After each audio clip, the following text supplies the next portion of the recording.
Good afternoon, welcome back to another video, and in this video we are making that flower pot. I'm going to start with this spiral wedge, and then we're going to ram's head wedge. Just so you know, the flower pot is a really good shape to master, because if you need to make a vase, you just go narrower, and if you need to make a bowl, you just go wider.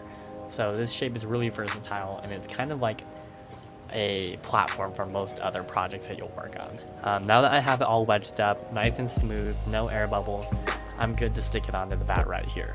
I did not put it perfectly in center this time. I would recommend you do. You're going to save yourself a lot more work in the future, but I willed this clay into the center with all my might.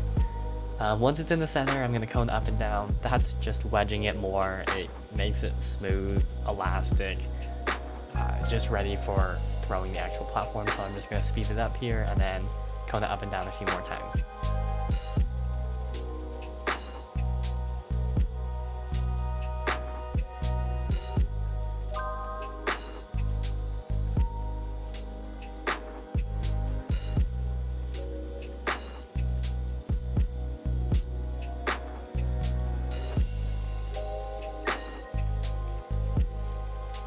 Once you've coned it down a few more times, you're good to stick it in this puck shape. And the puck shape is just prepping the clay right before you open it and turn it into a bowl or vase. You want to make sure in this stage that it is perfectly centered. Like if there's any wobble, you're just setting yourself up for failure. So make sure it's really centered and really smooth. Now that it is centered, I'm going to take the sponge with my finger in my right hand, and I'm going to push really hard into the center, opening up this little divot. I'm going to take this divot and I'm going to pull towards myself really slowly. It takes a lot of strength, more than you would think, but you really got to push really hard on that clay to force it to open up into this kind of donut shape is what you're seeing.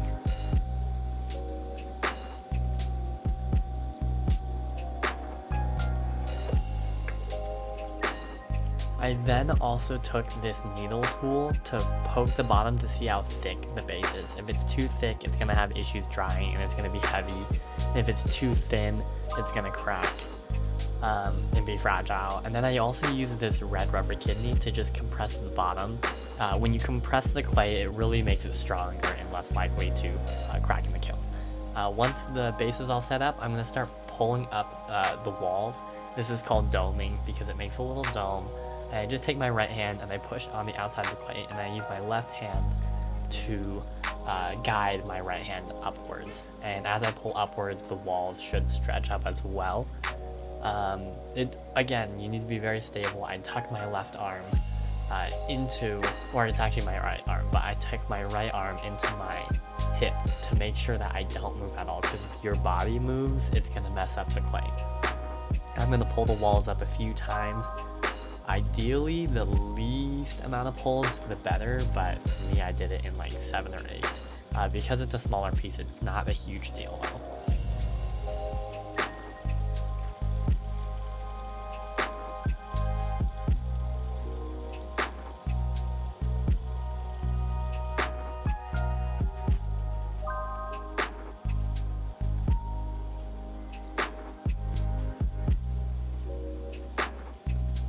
Once you have the majority of the height of the pot set, you're good to just start shaping it. For me, I kind of wanted it to go a little bit wider in the top, but not too wide so that it could fit most plants, but still give it that interesting shape.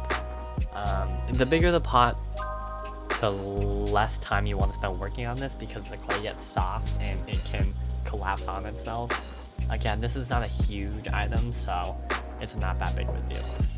But to final it off, I'm going to use this red rubber kidney to smoothen out the outside and the inside, and then I'll use a metal one sometimes as well, just depending on what I want. Sometimes you can carve and design, in this case I didn't, and I just cut off that bottom skirt of clay and then cleaned up the back, and then we're going to move on to the trimming process.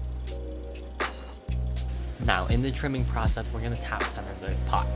Tap centering is essentially just tapping the pot rhythmically to center it, and it takes a bit of practice, but once you get it, it's pretty easy. Note that the bottom is actually wiggling a lot, and that's okay. You really want just the walls to be the most stable, because you can trim the base. You can't really trim the walls as drastically as the base, and that's the sides wiggle a lot less than the actual base. Now for this pot, the trimming was really simple. I didn't do very many designs. The foot wasn't fancy. It was mostly just getting rid of that wobble and making it so the pot itself was stable and it wasn't going to chip easily. Other than that, this is a pretty short process, really easy to make this again, and you can customize it in whatever way you want.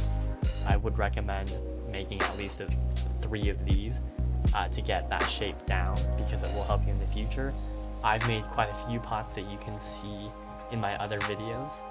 And then once I'm done with this foot, I do like to carve my initials in the bottom. That essentially is just like a maker's mark. And I think that's all I have for you today. There's my pot. If you enjoyed the video, please like, please subscribe. If you have any opinions, share them down in the comments, and I'll see you later. Have a good one.